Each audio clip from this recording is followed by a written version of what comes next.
I've had trouble going to sleep for pretty much as long as I can remember. From the time that I was a kid, this was just part of my experience of being alive. Since that time, I've become an herbalist, a Reiki practitioner, an energy healer. I work with stones. I work with past life regressions. I work with land healing. And yet, the issue has still remained. And I think this is in part because actually, when it comes to sleep stuff, it's simpler than you think. I'm Asia Suler of One Willow Apothecaries, and this is what I've learned from dealing with lifelong insomnia.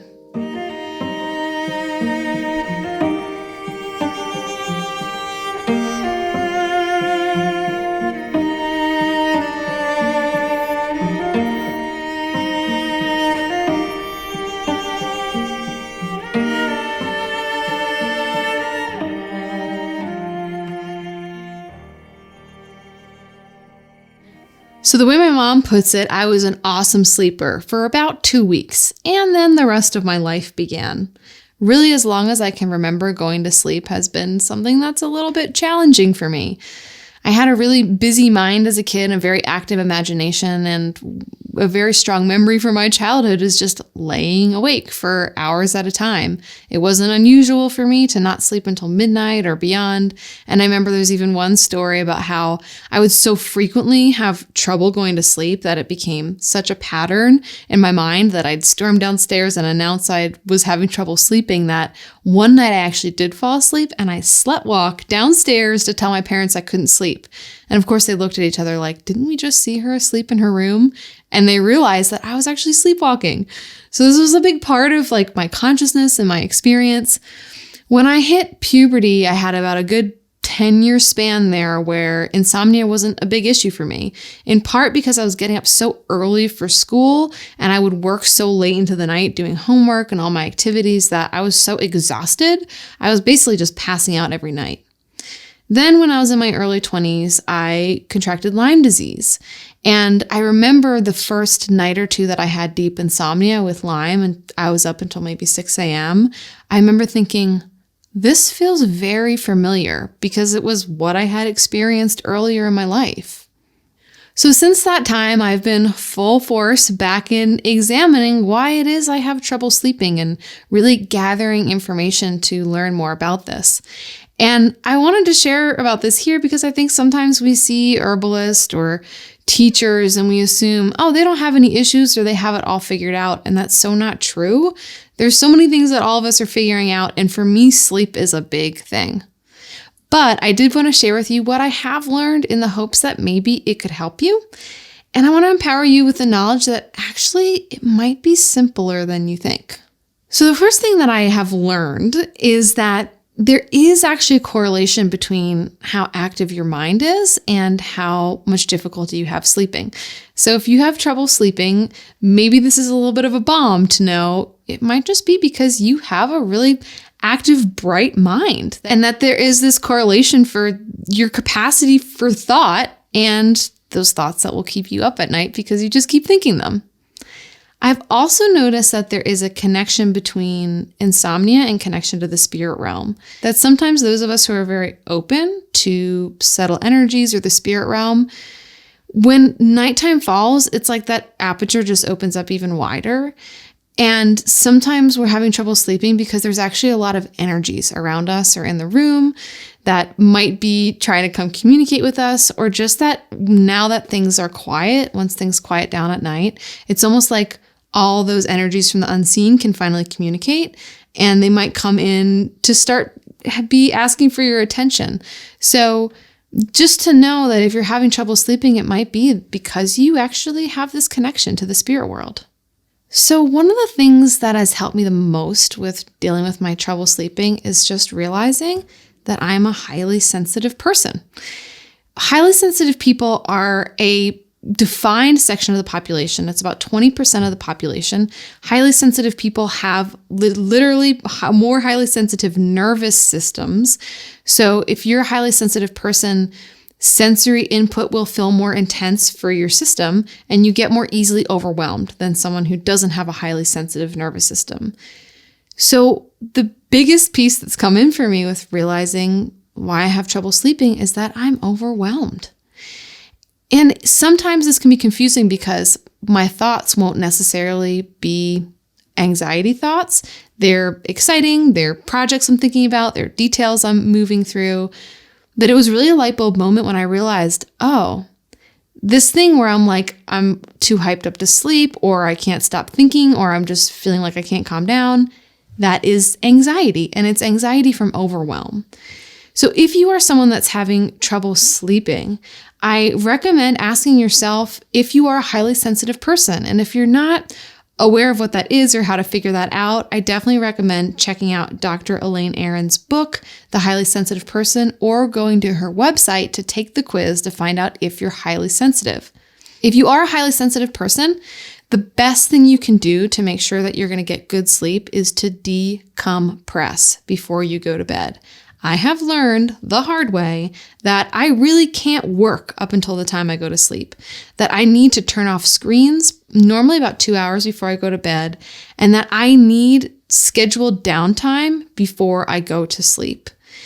When I don't give myself this downtime, I'm not doing myself any favors because I lie down and then I end up lying there for hours on end. One of the more major problems with continual insomnia is that we start to associate bed with anxiety because we spend so long laying in bed, not sleeping, that going to bed starts becoming something that's causing anxiety in us. Like, am I going to sleep tonight? What will it be like? So it's even more important that you take the time you need before you get in bed to really relax your nervous system and decompress. For me, it's more valuable to spend an extra hour awake after everyone's gone to bed doing yoga and meditating, even when I'm really tired, if I know that then my nervous system will be relaxed enough that I can actually go to sleep. In this way, insomnia is actually going to teach you about how to take care of yourself while you're awake. The things that you need to do to be relaxed enough to fall asleep are going to show you the things that you probably need to be doing on a daily basis, maybe even sometimes throughout the day, to take care of your nervous system. Because truly being able to sleep is a natural part of our biological makeup. Sometimes, of course, we're not sleeping because there are medical issues. For example, when I had insomnia because of Lyme disease, or maybe you have insomnia because you're on a certain medication. But ultimately, sleeping is a natural part of our body's cycles. And when we're not sleeping, it's often because there's something going on in our body that needs our attention. And for you, it might be the same for me, which is usually the thing that needs the attention is my nervous system. That I need to relax, let go, de-stress, and recognize that I don't have to continue to hold the weight of the world, that I can really let those things go so I can let myself go to sleep. Now, I wanted to share these things in part because when I first got into herbalism, I remember being like, oh, here's all these amazing herbs I can take. And if you are someone like me who's dealt with trouble sleeping for a bunch of your life, then you've probably tried one thing after another. And the reality is, even though these herbs called hypnotics can definitely help you sleep, really what we want to do is be able to reprogram our bodies to do this naturally. And I've noticed for me that something that works for a while will stop working because really what I need to do is take care of the earth of my body, the groundwork of why this is manifesting. That said, I do want to recommend two practices that I do use to help me, two allies, you might say. So one of these allies is passion flower. Passion flower is really good if you have racing heart and racing thoughts. So I take passion flower as a tincture or a tea before bed, and sometimes it can just take a little bit of the edge off, especially when I'm just in a naturally more high stress time in my life.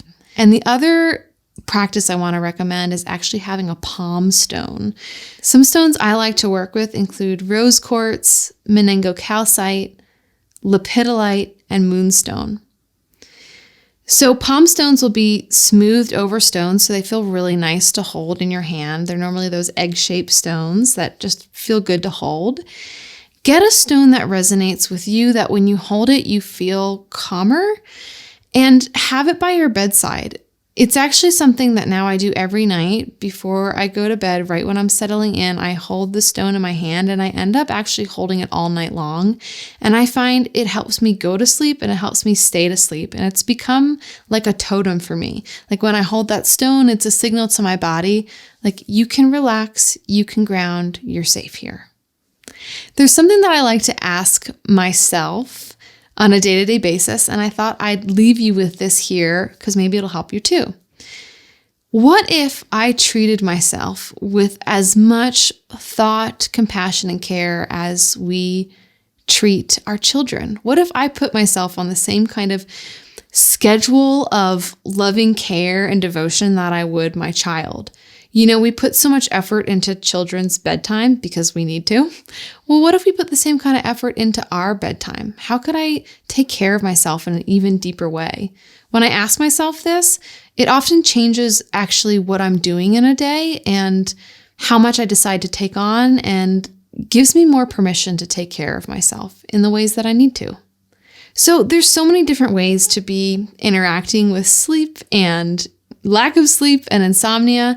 If you deal with this in your life, I would love to hear about what you've learned, what works for you, so we can all support each other here. And if you liked this video, be sure to give it a thumbs up so other people can find it too. And I'd love it if you subscribed. Then you can get notifications anytime I put up a new video. And finally, if you want more of this type of information directly in your inbox, you can head over to my website, onewillowapothecaries.com.